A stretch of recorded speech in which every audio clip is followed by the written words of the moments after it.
বিসমিল্লাহির রহমানির রহিম।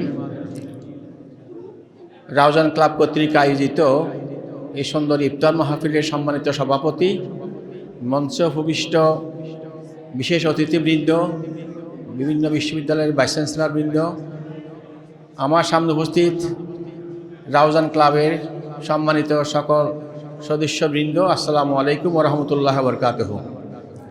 আসলে সময় খুবই কম, ইফতারের সময় আমাদের সমাগত 2 মিনিট সময় নাই। এই রমজান মাস সম্মানিত হওয়ার একমাত্র কারণ হলো পবিত্র কোরআন নাজিল হওয়ার কারণে।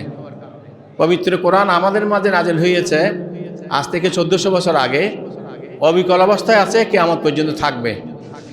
পৃথিবীর শুরু থেকেই রোজা ছিল, এখনও রোজা আছে। পবিত্র কোরআন আমাদেরকে তাই বলে যে তোমাদের উপর রোজা ফরজ করা হয়েছে যেমনটি করা হয়েছিল তোমাদের পূর্ববর্তী উম্মতদের উপরে।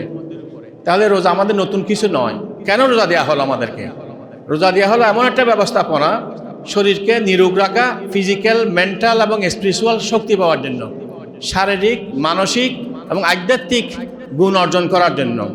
রোজা লাগলে আমরা শারীরিক শক্তি পাই, আমাদের বিভিন্ন রোগ ব্যাধি ভালো হয়ে যায়, ডায়াবেটিস চলে যায়, হার্ট রোগ ভালো হয়, আমাদের স্মরণ শক্তি বাড়ে, আমাদের আধ্যাত্মিক যে ব্যাপারটা স্পিরিচুয়ালটা শারীরিক পাইলাম, মানসিক শান্তি হয়, অনেক দুশ্চিন্তা দূর হয়ে যায় এবং যে আমাদের আধ্যাত্মিক যে শক্তি আল্লাহকে পাওয়া সেটাকে আমরা পেয়েছি। আমরা ভালো ভালো খাই, আবার ভালো ঘুমো যাই। রোজা থাকলে যে উপকারটা হয় সেই উপকার যুগ যুগান্তরের সৃষ্টির সূচনা থেকে এখন পর্যন্ত চলে আসছে। এবং এর উপর আপনারা জানেন, গবেষণা করে 2016 সালে ওশোনোরি ওশোমি নামে জাপানি বিজ্ঞানী নোবেল প্রাইজ পেয়েছে। সেই নোবেল প্রাইজ পেয়েছে কী কারণে?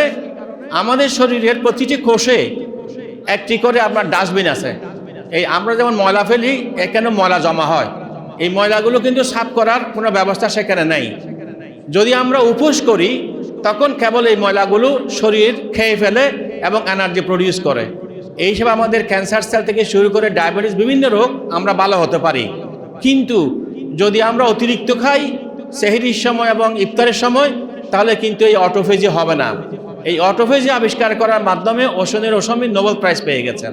এবং আমাদের রোজা আল্লাহ পাক সুবহানাহু ওয়া তাআলা শুরু থেকে এখন পর্যন্ত আমাদের উপর নাজিল করেছেন আমাদের শারীরিক সুস্থতা, মানসিক সুস্থতা এবং আধ্যাত্মিক সুস্থতা লাভের জন্য। কিন্তু আমরা কোনটি অর্জন করতে পেরেছি? আমরা কি শারীরিক সুস্থতা অর্জন করতে পেরেছি রোজা রাখে? কারণ আমরা রোজা রাখার আগে যে ওজন ছিল, রোজা রাখার পরে ওজন দেখে অনেকের ওজন বেড়ে যাবে। কারণ এমন খাওয়া খায় অটোফেজি তো হবেই না, বরং রোগ পয়দা করে। সুতরাং পরিমিত খাইতে হবে, ক্ষুধা লাগলে খেতে হবে, ক্ষুধা না লাগলে খাওয়া যাবে না। এবং ক্ষুধা থাকতে খানা ছেড়ে দিতে হবে। ফ্যাটের 1 ভাগ খানা, 1 ভাগ পানি, 1 ভাগ খালি, তাই যদি আমরা রাখি তাহলে আমরা রোজার ফিজিক্যাল বেনিফিট পাবো। আর মেন্টাল বেনিফিট পাবো যদি আমরা বাজে কথা না বলি, বাজে তর্ক না করি, গালিগালাজ না করি, শুদ্ধভাবে চলি, হালালভাবে চলি, তাহলে আমরা সেই মানসিক শান্তি পাবো।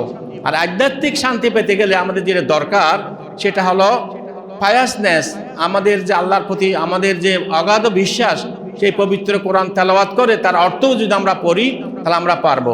পবিত্র কোরআনের যে বৈজ্ঞানিক দিকগুলো আছে আমি আজকে আলোচনা করতে পারবো না, সময় শেষ।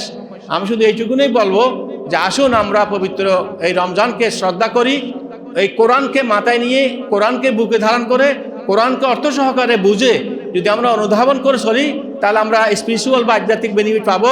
এবং রোজার 3টার মধ্যে শেষটা অত্যন্ত গুরুত্বপূর্ণ এবং কালকে আমরা জান্নাতে দাখিল হতে পারবো। আমি আমার বক্তব্য দীর্ঘায়িত করব না, কারণ সময় শেষ। সবাইকে আমার অশেষ মোবারকবাদ, ধন্যবাদ। রাউজান ক্লাবের সার্বিক সাফল্য কামনা করে আমি আমার বক্তব্য এখানে শেষ করছি। আমা তৌফিক ইল্লা বিল্লাহ। আসসালামু আলাইকুম ওয়া রাহমাতুল্লাহি ওয়া বারাকাতুহু।